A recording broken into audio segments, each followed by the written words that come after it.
It's Jesus who said, "I am the door through which men must enter."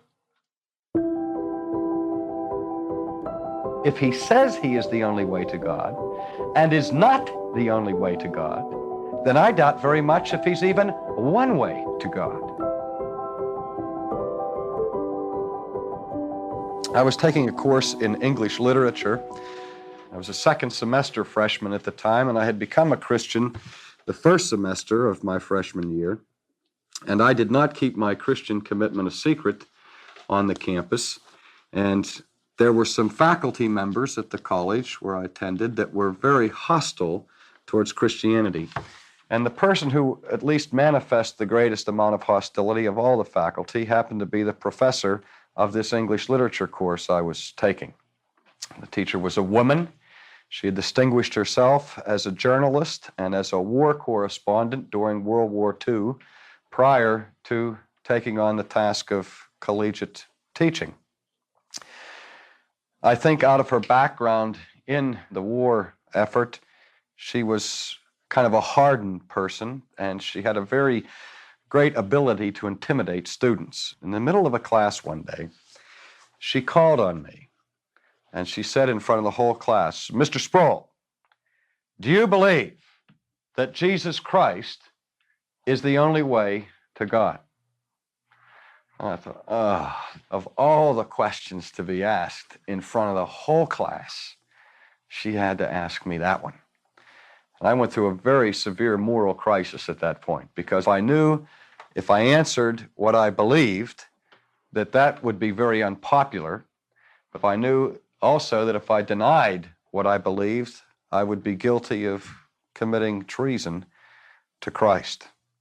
And so very weakly and very meekly, I said to her, "Yes, ma'am, I do believe that Jesus is the only way to God."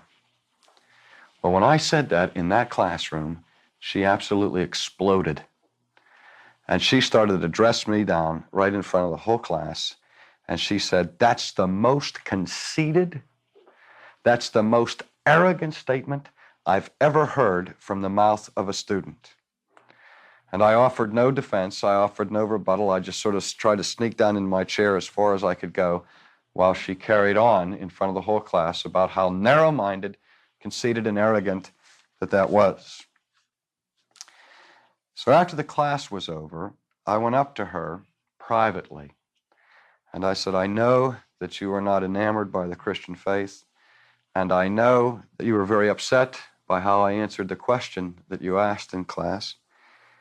And I'm not trying to convince you of what I believe in right now, but I would like to have the opportunity to explain to you why I believe the way I believe."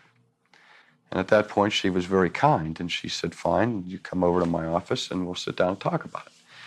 So I went over to see her, and I began to explain to her that I quite agreed that if the reason why I thought Jesus Christ was the only way to God was that because Jesus Christ was my preference, and that I assumed that anything that I believed in had to be the only truth simply because I believed in it, then of course that would be the most arrogant thing in the world.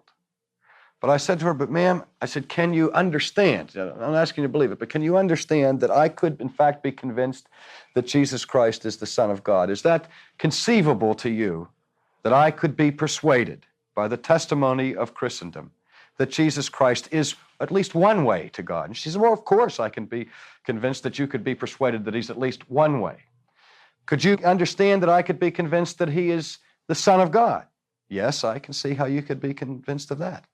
And I said, "Well, don't you see that if I believe that, and then I see that Jesus says that he is the only way to God, then I have no alternative but to believe him.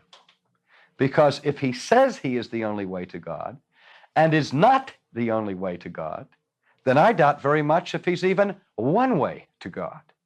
Because if he was God at all, and was not the only way, but yet claimed that kind of exclusiveness, then he would be the arrogant one and would not be worthy at all of my devotion."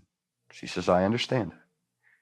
And so I began to show her that it was Jesus who made statements like, I am the way, the truth, and the life. No man cometh unto the Father except by me. It's Jesus who said, I am the door through which men must enter. Jesus is the one who said, I am the good shepherd. All of those who have come before me are false, hireling shepherds. See? It's the New Testament that says there is no other name under heaven through which men may be saved except that of Christ. It's the New Testament that says, to whom shall we go? Thou alone hast the words of eternal life. See? It's God who says, this is mine only begotten Son. And again and again and again, the New Testament reiterates, either through the lips of Christ or through the writings of the apostles, this theme that Jesus is uniquely the Redeemer of mankind. You've been listening to Ultimately with R.C. Sproul. If you enjoyed the show, please subscribe or leave a review in your favorite podcast app. For more information, visit ultimatelypodcast.com.